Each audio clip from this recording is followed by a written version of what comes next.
എന്നാത്താൻ കേസുകളിൽ ചെറിയ ക്യാരക്ടേഴ്സ് ആയിരുന്നു. അതിന് സ്വീകരിച്ച പോലെ പടം വരുമ്പോൾ ഫുൾ ലെങ്ത്തിൽ സ്വീകരിക്കണം എന്നാണ് എല്ലാവരും പറയാനുള്ളത്. ചിത്ര സിനിമയെ പറ്റി ഞങ്ങളുടെ സൂപ്പർ സ്റ്റാർ വന്നിട്ടുണ്ട്. Of course. ഹലോ, എല്ലാവർക്കും നമസ്കാരം. എന്നാത്താൻ കേസുകോട് എന്ന സൂപ്പർ ഹിറ്റ് സിനിമയിലെ സുരേഷിൻ്റെയും സുമലതയുടെയും കുടുംബത്തിലെ ഒരംഗമാവാൻ എനിക്കും സാധിച്ചതിൽ വളരെയധികം സന്തോഷമുണ്ട്. ഞങ്ങളോടൊപ്പം ഞങ്ങൾക്ക് എല്ലാ പിന്തുണയോടും കൂടി എല്ലാ സപ്പോർട്ടോടും കൂടി കൊഴുമ്മൽ രാജീവനായി നമ്മുടെ കുഞ്ചാക്കോ ബോബൻ വീണ്ടും ഇതിൽ പുനരവതരിക്കുകയാണ്. ഇതിൽ വളരെ നല്ലൊരു വേഷം ചെയ്യാൻ സാധിച്ചത് നമ്മുടെ പ്രിയപ്പെട്ട സംവിധായകൻ ശ്രീ രതീഷ് ബാലകൃഷ്ണൻ പൊതുവാളിനോടും നമ്മുടെ ഹോൾ ക്രൂവിനോടും എല്ലാവിധ നന്ദിയും പറയുന്നു. ഒന്നുകൂടെ ഓർമ്മിപ്പിക്കുകയാണ്, സുരേഷിൻ്റെയും സുമലതയുടെയും ഹൃദയഹാരിയായ പ്രണയകഥ മെയ് 16 നമ്മുടെയൊക്കെ മുമ്പിൽ എത്തുകയാണ്. എല്ലാവരും തീർച്ചയായിട്ടും കാണണം, നമ്മളെല്ലാം പ്രോത്സാഹിപ്പിക്കണം. Thank you very much. Thank you so much sir. Chithra, 2 വാക്ക്. സുമലതയുടെയും സുരേഷ് ചേട്ടനെയും എല്ലാവരും സ്വീകരിച്ചതുപോലെ ഈ ഒരു ഹൃദയഹാരിയായ പ്രണയകഥ എന്ന് പറയുന്ന ഈ മൂവി എല്ലാവരും സ്വീകരിക്കുമെന്ന് വിശ്വസിക്കുന്നു. സന്തോഷമുണ്ട്. ഇങ്ങനൊരു വേദിയിലൊക്കെ ഞാൻ ആദ്യമായിട്ടാണ്, അപ്പോൾ എന്തൊക്കെയാണ് പറയേണ്ടതെന്ന് അറിയുന്നില്ല, പേടിയുണ്ട്. ഒരുമാതിരി ഒരു കിട്ടുണ്ണിയേട്ടൻ്റെ അവസ്ഥയാണ് എൻ്റെ. അപ്പോൾ ഒരുപാട് സന്തോഷമുണ്ട്. മെയ് 16 എല്ലാവരും ഇത് കാണുക, സപ്പോർട്ട് ചെയ്യുക. Thank you.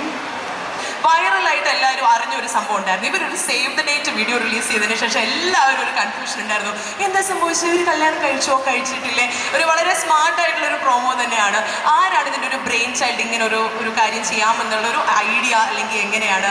ആൻഡ് ഓൾസോ ഞാൻ ചിത്രയുടെ ഫേസ്ബുക്ക് പേജിൽ കണ്ടിരുന്നു, അതായത് അമ്മയ്ക്ക് അറിയാമായിരുന്നു, പക്ഷേ അച്ഛനും ഫ്രണ്ട്സും നെട്ടി എന്ന് പറഞ്ഞിട്ട്. So what was A reaction? വീട്ടിലൊക്കെ അറിഞ്ഞപ്പോൾ എങ്ങനെയായിരുന്നു? ഇത് എല്ലാവരോടും പറഞ്ഞിട്ടായിരുന്നോ ചെയ്തേ? എന്തായിരുന്നു ഒരു സിറ്റുവേഷൻ, അതൊന്നും പറയാമോ? അത് ഭയങ്കര വെറൈറ്റി പരിപാടി. പറയല്ലേ എന്ന് കൈയൊക്കെ ഇവിടുന്ന് കാണിക്കുന്നുണ്ട്.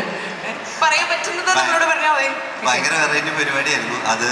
പിന്നെ ഐഡിയ നമ്മുടെ ഇങ്ങനത്തെ എല്ലാ ഐഡിയയും നമ്മുടെ ക്യാപ്റ്റൻ രതീഷേട്ടൻ്റെ ഐഡിയ ആയിരുന്നു അത്.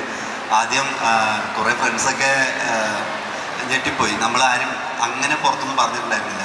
പെട്ടെന്ന് എല്ലാവരും ഞെട്ടി. കുറച്ച് ആൾക്കാരൊക്കെ വിളിച്ചു, പിന്നെ നന്നായി മക്കളെ എന്ന് പറഞ്ഞ ആൾക്കാരൊക്കെ ഉണ്ട്.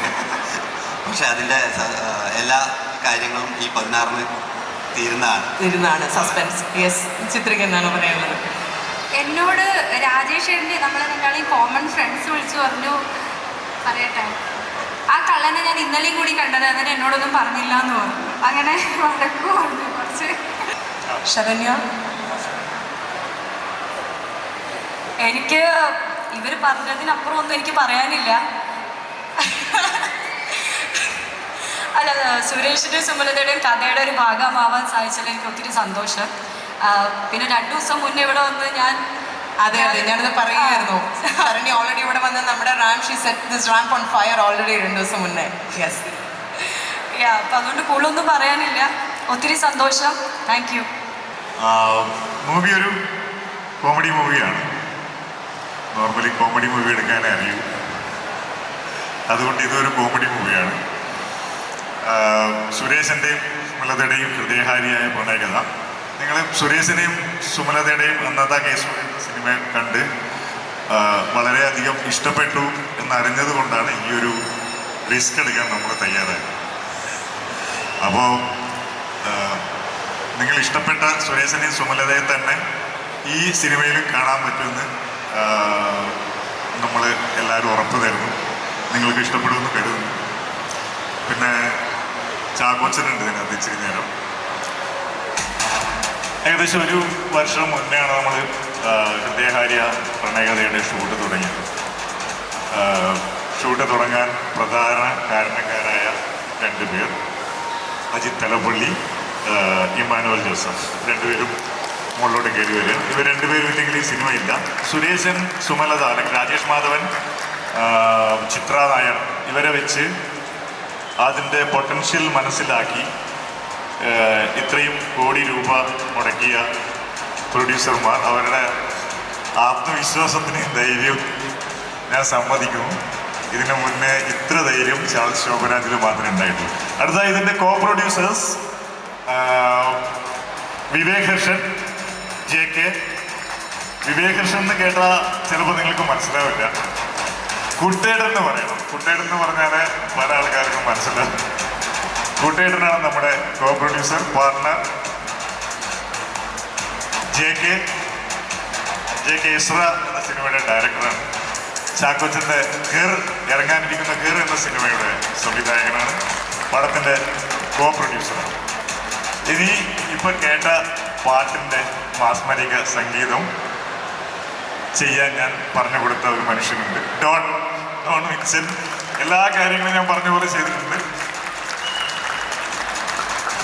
ഈ തകർപ്പൻ വിഷ്വലിൻ്റെ പുറകിലുള്ള നമ്മുടെ അനിയൻ സബിൻ ഉരുളിക്കണ്ടി, ഷാനു ജോൺ വർഗീസിൻ്റെ ക്യാമറാമാൻ്റെ അസോസിയേറ്റാണ്.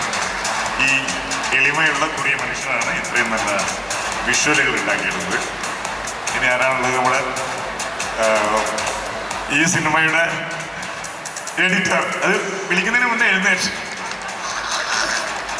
ഞാൻ സുധീഷിനെ വിളിക്കാൻ എന്തായിരുന്നു. ഓക്കെ, പടത്തിൻ്റെ എഡിറ്റർ ആകാശ് തോമസ്. 4 മണിക്കൂറോളം നീളമുണ്ടായിരുന്ന ഒരു പടത്തിനെ 2.25 മണിക്കൂറിലോട്ട് എത്തിച്ച് നിങ്ങളെ ബുദ്ധിമുട്ടിക്കാത്തൊരു പരുവത്തിൽ എത്തിച്ചത് ആകാശ് തോമസ് ആണ്. നമ്മുടെ executive producers Manu, creative director Sudheesh Gopinath. മതോത്സവം OTT ഇറങ്ങാത്തതിൻ്റെ ദുഃഖത്തിലിരിക്കുകയാണ്. അപ്പോഴാണ് എൻ്റെ പടത്തിൽ ഇങ്ങനെ ക്രിയേറ്റീവ് ഡയറക്ടറായിട്ട് വിളിച്ചത്. പടത്തിലെ ഒരു പ്രധാന താരം എന്നെ നോക്കി കുറേ നേരം ഇച്ചിരിക്കുന്നു, മുഖം കാണിക്കുന്നു, ധനേഷ്.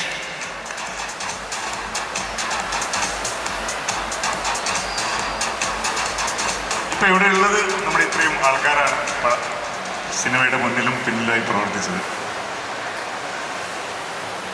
ഒരു സംവിധായകൻ എന്ന നിലയിൽ ഇവരോടുള്ള നന്ദി, ഇവർ തന്ന സപ്പോർട്ട് അതൊരിക്കലും മറക്കാൻ പറ്റാത്തതാണ്. കഴിഞ്ഞ 4 സിനിമയാണ് സംവിധാനം ചെയ്തത്. 4 സിനിമകളിലും ഏറ്റവും അധികം എഫേർട്ട് എടുത്തതും ഏറ്റവും അധികം സിൻസിയറാണെന്ന് തോന്നുന്നതും ഈ സിനിമയാണ്. അതുകൊണ്ട് തന്നെ എനിക്ക് തോന്നുന്നു ഇവിടെ നിൽക്കുന്ന എല്ലാവരുടെയും ഹൃദയത്തോട് അടുത്ത് നിൽക്കുന്നു ഈ ഹൃദയഹാരിയായ പ്രണയകഥ.